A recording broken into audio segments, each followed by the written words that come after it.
শেষ যাত্রার স্মৃতি। সেই স্মৃতি নিয়ে আজও জাগে এই পাড়া। শ্যামাপ্রসাদ মুখোপাধ্যায়ের নামে দক্ষিণ দমদমের শ্যামাপ্রসাদ কলোনি। পাড়ার হৃদয়ে শ্যামাপ্রসাদ।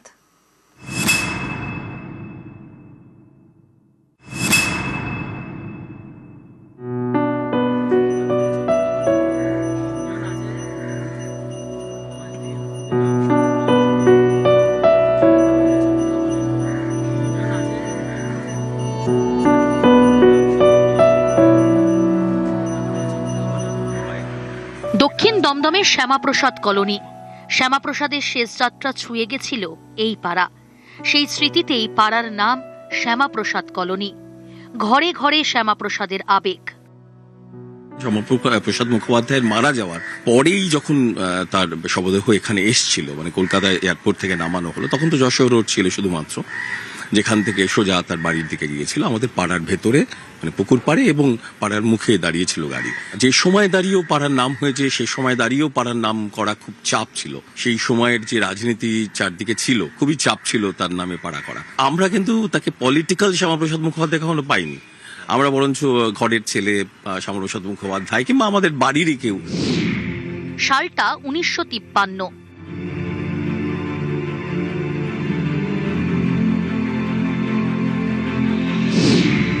কাশ্মীরে শ্যামাপ্রসাদ মুখোপাধ্যায় মারা যান।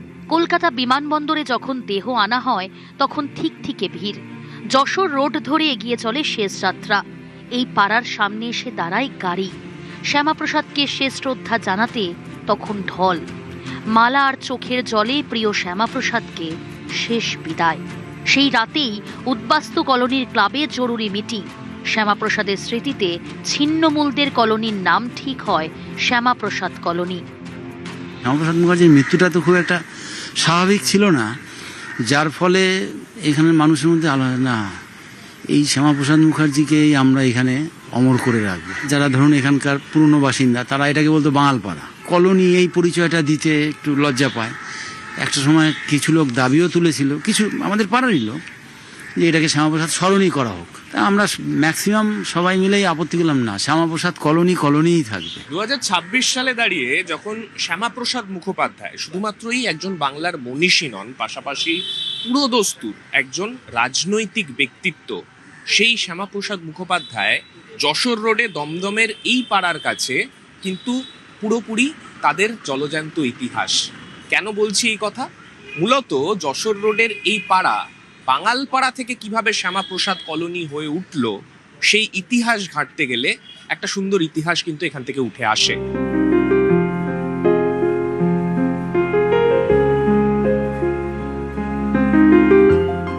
উনিশশো 1953 থেকে 2026 কেটে গেছে 73টা বছর। 73 বছরে পাল্টে গেছে কলকাতা, বদলেছে শহর, বদলেছে রাস্তা, পাড়া, রাজনীতি।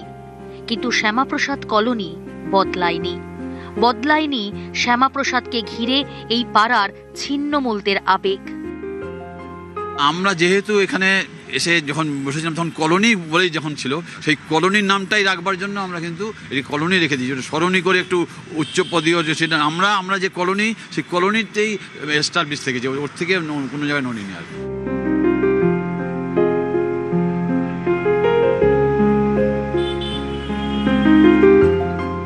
একটা মানুষকে ঘিরে একটা পাড়া, স্মৃতির পাড়া, শ্যামাপ্রসাদের পাড়া।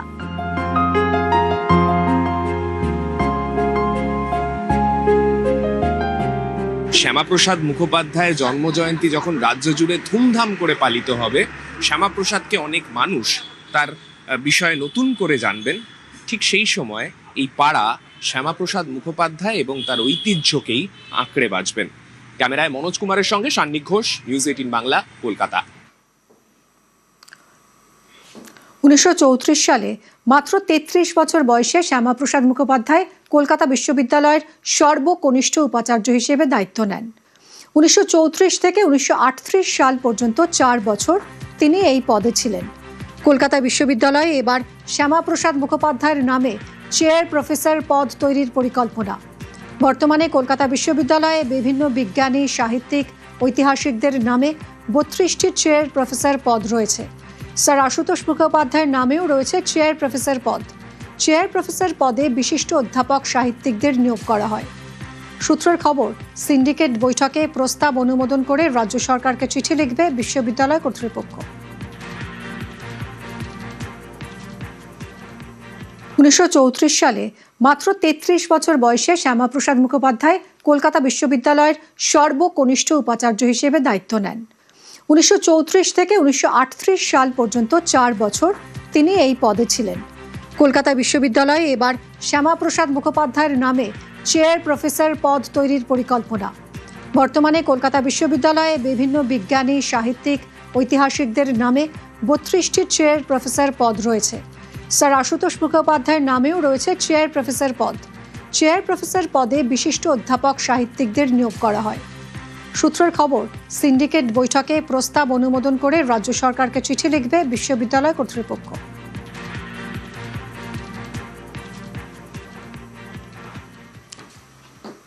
শ্যামাপ্রসাদের বাংলায় ফুটেছে পদ্ম। শ্যামাপ্রসাদ সম্পর্কে জানতে আগ্রহী অনেকেই। শ্যামাপ্রসাদ মুখোপাধ্যায়কে নিয়ে লেখা বই এখন হটকেক। ভবানীপুরে শ্যামাপ্রসাদের পৈতৃক বাড়িতে দাশগুপ্ত বইয়ের দোকানে ভিড়। 1886-তে কলেজ স্ট্রিটে দাশগুপ্ত বইয়ের দোকান শুরু হয়। পরে তারই একটি শাখা খোলে ভবানীপুরের ঐতিহাসিক বাড়িতে। বিভিন্ন লেখকের বইয়ের পাশাপাশি শ্যামাপ্রসাদকে নিয়েও নানান তথ্য এবং দুষ্প্রাপ্য ছবি সম্বলিত বই এখন হটকেক।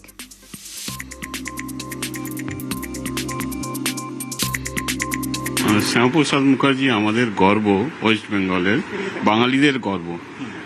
এর বই পড়া একটা উৎসুকতা আছে, এর স্পিচেস পড়লে আপনাদের খুব ভাল লাগবে। এই জন্যে শ্যামাপ্রসাদ মুখার্জিকে পড়া উচিত। এই পরিপ্রেক্ষিতে আমি আপনারা সবাই এই বইগুলো কিনুন। এইটা বুঝতে পারবেন শ্যামাপ্রসাদ মুখার্জি স্পিচ কি দিয়েছিলেন। ওইগুলো হিস্টোরিক্যাল একটা তথ্য আছে, ওইটা পড়ে বুঝতে পারবেন। সেটা হচ্ছে, আপনি এখানে নিয়মিত আসেন এই বইয়ের দোকানে এবং শ্যামাপ্রসাদ মুখোপাধ্যায়ের বই এখান থেকে সংগ্রহ করেছেন?